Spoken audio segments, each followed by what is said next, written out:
Hi guys! Welcome sa Zip9. In this video ay magsisimula tayo ng panibagong series, no? So, kagaya ng promise ko sa inyo sa mga previous videos na ang sabi ko ay uumpisahan ko yung pag-ulit ng mga tutorials natin ng mga luma kasi nga medyo hindi na maganda yung graphics, no, sa resolution ngayon.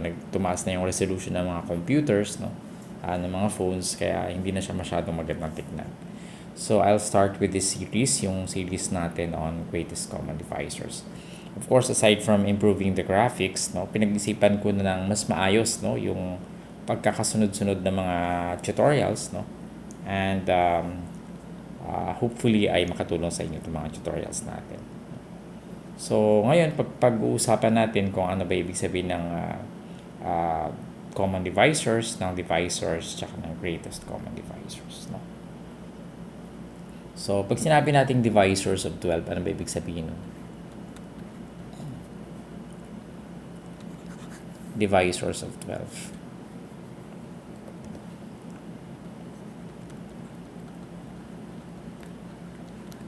Yun yung mga numbers na pag dinivide natin yung 12, walang remainder, no? So, in English, no, these are the whole numbers, no, by which 12 can be divided with no remainder. Tawag natin ay divisors of 12. No? So, ano ba yung mga numbers na yon? Obviously, 1. No? Pag dinivide mo yung 12 sa 1, ay walang remainder. No? What about 2? Wala rin kasi 12 divided by 2 is 6. Diba? Ano pa? 3. Ang 12 divided by 3 ba ay may remainder? Wala. So, the quotient is 4. What about 4?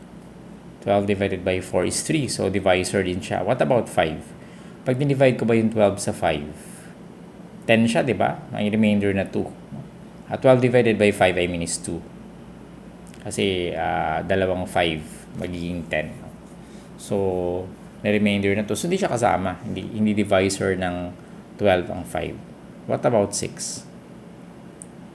Divisor siya, di ba? Kasi 12 divided by 6 is 2. What about 7? Hindi, di ba? 8, di rin. 9, 10, 11, 12. So, 12. Okay? What about 18? Tignan natin yung 18 for another example. Divisors of 18. Kung gusto nyo pag-isipan nyo muna, pwede nyo i-pause yung video, tapos i-check nyo if yung list niyo ng divisors ay pareho nung magiging sagot natin. No? So, I'll give you 5 seconds to pause the video. 5, 4, 3, 2, 1. Okay, so sana sinagutan nyo, no, para makita natin kung tama ba yung divisors ninyo. So, syempre 1 kasama siya kasi 18 divided by 1 has no remainder. 2. What about 3? This is 3. Ang 4 ba divisor ng 18? No, kasi 18 divided by 4 is 4. Pero may remainder tayo na 2. 5 hindi rin. 6. 6 is a divisor kasi 18 divided by 6 is 3. 7. Pwede pag-isipan, no? So, ang susunod niyan ay 9. At ang susunod ay 18. Okay? So, sana wala tayo na-miss, no? I think wala naman. So, these are the divisors of 12. 1, 2, 3, 4, 6, and 12. And divisors of 18, 1, 2, 3, 6, 9, and 18. Ano napapansin nyo sa dalawang numbers na yan? Merong magkakapareho, di ba? Yung 1, what else? Yung 2, yung 3, tsaka yung 6. So, magkakapareho, pag sinabi natin magkakapareho, no, ang tawag natin dyan ay common divisors.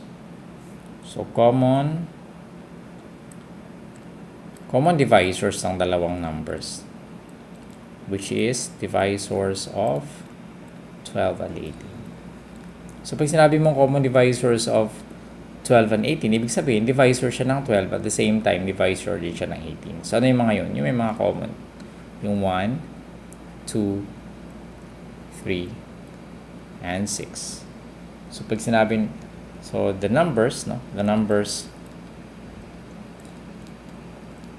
numbers that are both divisors, no, of 12 and 18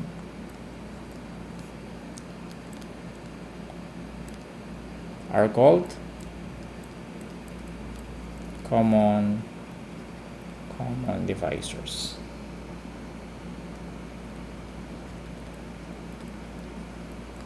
Of 12 and 18. Okay?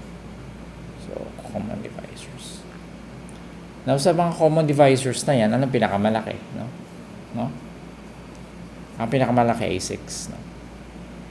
So, common divisors of 12 and 18 is equal to 6. Common divisors ay 1, 2, 3, 6. Pero the greatest, no? The largest among the common divisors ay largest common divisor ay 6. So, 6 yung pinakamalaki. At ang pinakamalaki sa lahat ng common divisors na tinatawag natin ay greatest common divisors. So, the greatest, or maybe we should call the largest muna. The largest of all common divisors is called the greatest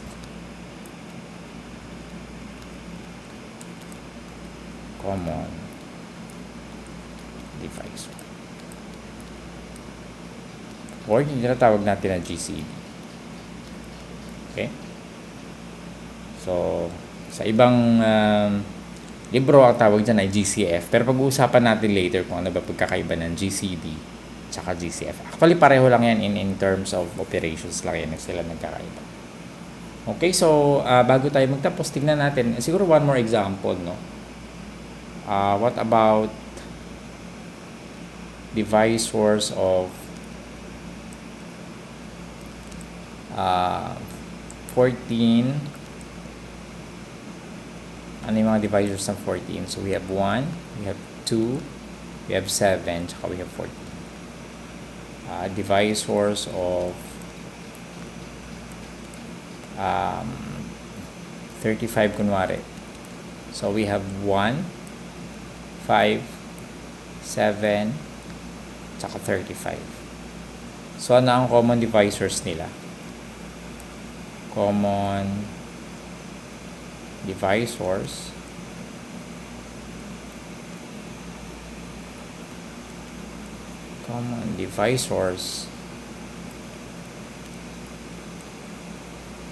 ay 1 tsaka 7. And the GCD, the greatest common divisor, ay 7. Okay, so yan lang muna, no? Yan lang muna yung ating pag-aaralan. Nalaman natin yung ibig sabihin ng divisor, no? Nalaman din natin yung ibig sabihin ng common divisor. So, pag divisor, yung number na pag dinivide mo dun sa whole number na yun ay walang remainder, no? So, divisor siya. Pag yung whole number, dinivide mo yung original number, yung given number natin ay walang remainder. Yung common divisors, if you have two numbers, no? 2 or more actually. So, sa susunod na videos, pag-aaralan natin paano kung tatlo itong numbers.